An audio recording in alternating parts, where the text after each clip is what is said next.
the Sports Renegades podcast on SportsTownChicago.com. All right, let's transition to the NBA a little bit as Derrick Rose went down with his other injury, third injury now since April 2012. And Derrick who? Yeah, exactly. Rosie Posey, I like to call him. But, everyone thinks that, now the Bulls are done for. First of all, the Bulls were pretty much done for before the season started anyway.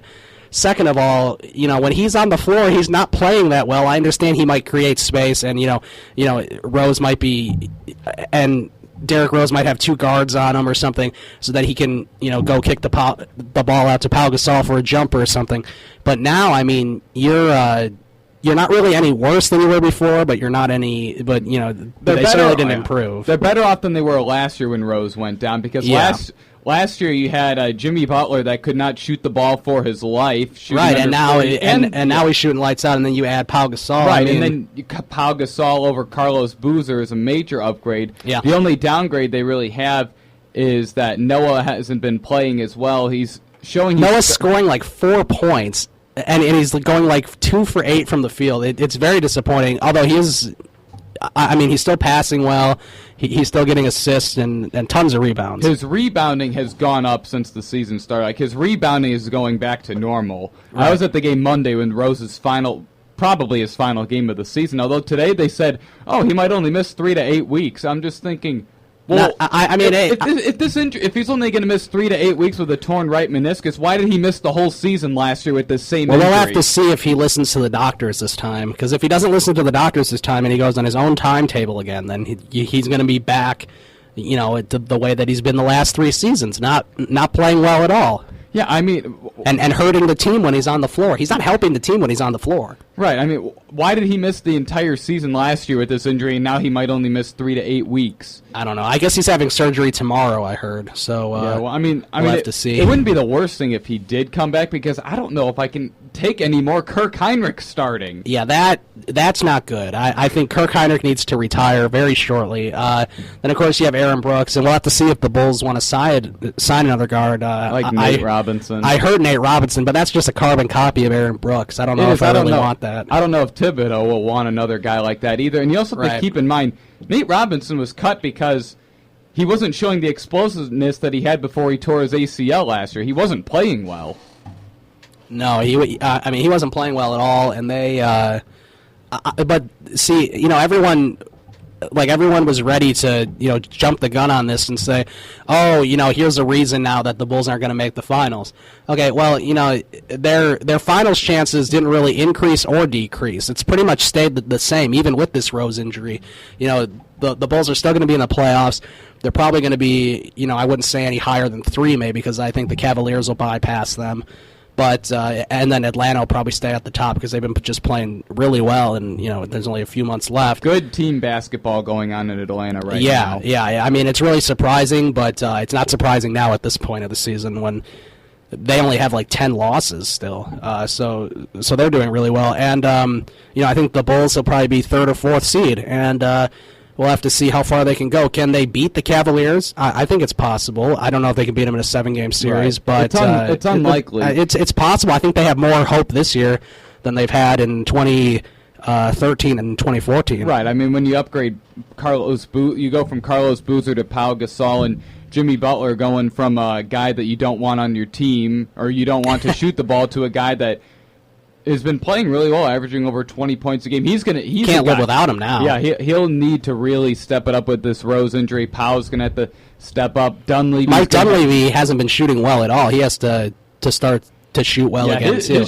Since he's come back, his shooting has not been that great. He's going to need to shoot more, too. Yeah, they're going to have to try to find ways to get him the ball, and Mirotic has to step up defensively and offensively, although he's done a pretty nice job this year. It is just his first year in the NBA. Right, he had a great game on Monday. I've noticed that when he plays, the 5 to 7 minutes, he plays terrible. When he plays the 10 to 15 to 20 minutes is when he really plays well, except then Thibodeau doesn't like those first couple minutes and can't take anymore when he's going to start to heat up. I mean, he plays better with the more minutes he gets, which is why he's probably a future starter when Pau contract. Oh yeah, for sure. He would replace Powell. He's a good replacement for Powell, actually. I think that's the idea. I'm sure that's the idea. I'm sure Gar Forman and John Paxson have a lot of ideas going on right now, but with this Rose injury, I mean, it's sad for him. It's sad for his family and all the fans the and stuff. Bulls organization. Yeah, it's sad for the Bulls family and everything, but it's not. I mean, I can't really feel that upset about it because it didn't really hurt their chances of doing what they were going to do this season. Right, and the fact that, I mean, now that it happened, you're kind of not shocked. Not at all. I'm not. Yeah, no, I'm not necessarily shocked. I mean, in the back of my mind, I was sort of waiting for this to happen. I didn't think it would happen, obviously, but I was waiting for it to happen. Right. You didn't think that it would just happen randomly, like they just announced that he tore his meniscus. You think they'd be like Portland and against Philadelphia, where I think it was either the day of before they announced it at night, or it was the day before where they were saying, at practice he had some soreness in his knee or something, and we were like, okay, that's nothing new. He's had soreness all season. But then now you find out that he has to have surgery and he's going to be out possibly for the rest of the regular season. I'm pretty sure he's out for the season. I mean, they say that they're holding out all hope that he'll come back, except what had they been saying that for the last 2 years, and then when he comes back, I mean, what's going to happen when he comes back? He's going to try to take over the game. He's going to go 1 for 7 from 3. He's going to score 8 points, all from free throws. I mean, it's not good. Right. I mean, I'm just saying I don't know how much more Kirk Heinrich I can take because I mean I know he's what is this? Awful. Almost 3 years of Kirk Heinrich starting as he's been on the Bulls since like 2003. It's time to give it up. Other than when they traded him, and he was except when he was in Atlanta for 1 year. Yeah, Atlanta for 1 year. Yeah, I mean, I just don't know how much more I can take of Kirk Heinrich starting and in the playoffs. Random fouls, random threes. I mean, he's been playing terrible this year. His defense hasn't even been good. No, and he used to be a pretty good defender for his size and everything. I mean, for his size and ability, he used to be a pretty good defender. It's just, I wonder, how. I mean, I understand Derrick Rose was the MVP in 2010, 2011, but I wonder what the Bulls team would look like now if they didn't have that 1% chance of getting Derrick Rose in the 2008 lottery and they got him. Right. Except, I mean, there weren't really many other options. It was Rose or Beasley, pretty much. That was a really bad draft for sure. Well, I mean, that one had Love and Westbrook in it. Right, but I don't think they were projected to do, as much as they did. Although, if the Bulls drafted Russell Westbrook, they'd be in a way different situation right now. Although he's had his share of injuries too. Right. I mean, I'm not sure how Westbrook would fit in Thibodeau's system either. The thing is, they probably should have kept LaMarcus Aldridge when they drafted him and then traded him to Portland. Yeah, they really should have. And we'll continue this Bulls talk after our next break. So do not touch that dial. You're listening to the Sports Renegades on SportsTownChicago.com.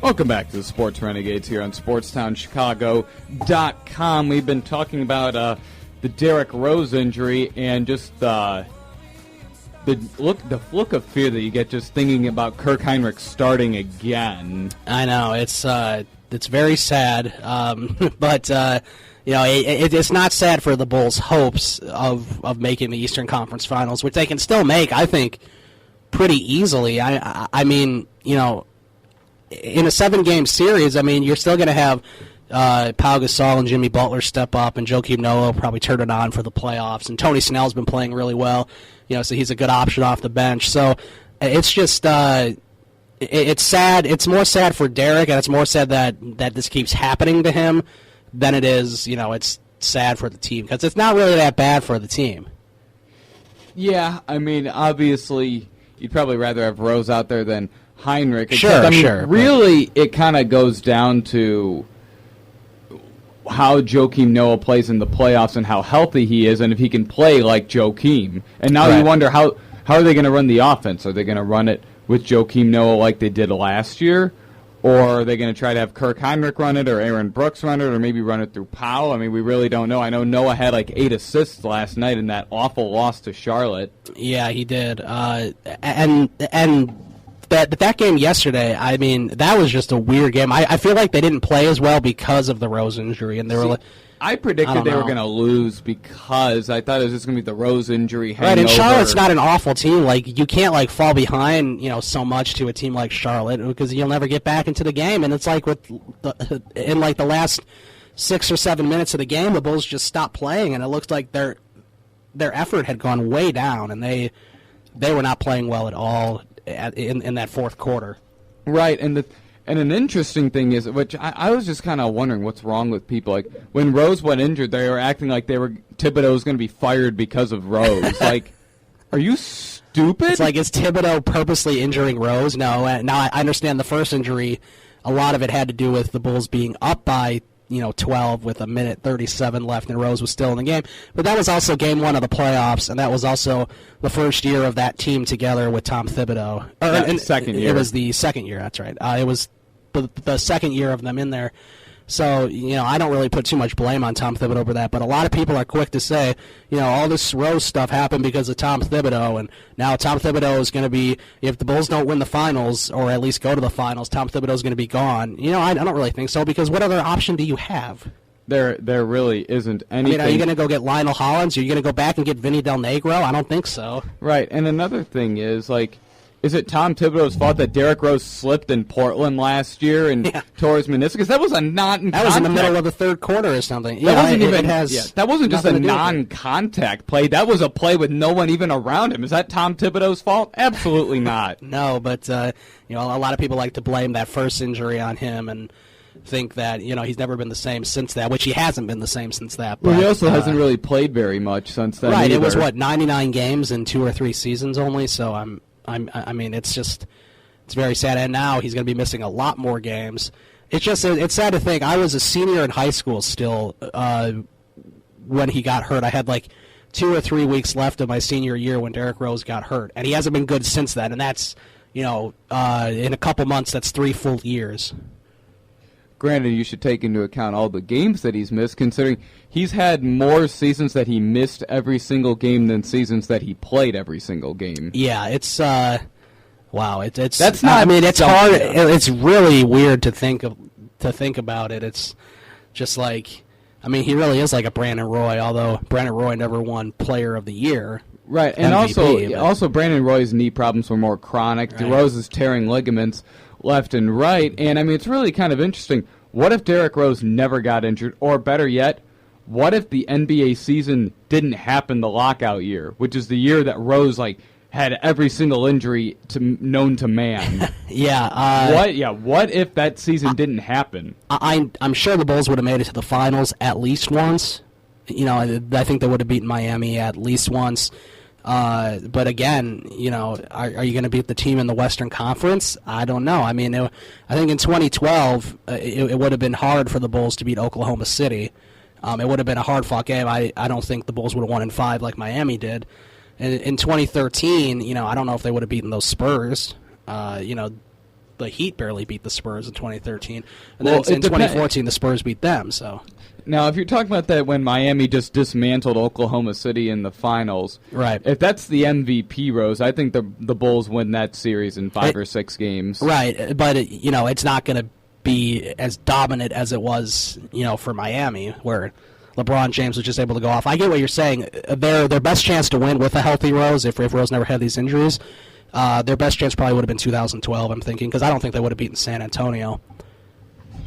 San Antonio just had everything going for them. And then do you think they would have it would have been 2012, and it would have been now in 2015. Do you think they would have beaten the Mavericks in the finals in Rose's MVP year? Ooh, I think they would have. They were on pace to do that, right? And then they blew that lead in Game 5. Yeah.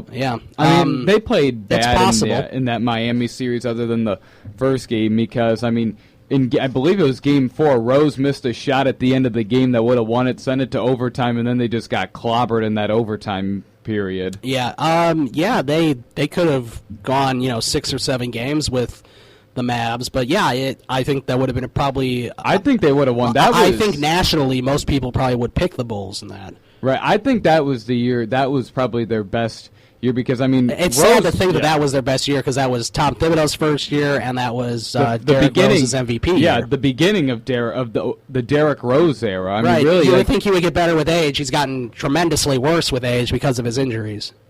And now that window to win was so small, but it opened up a little bit when you added Pau Gasol and Jimmy Butler was playing the way he's playing.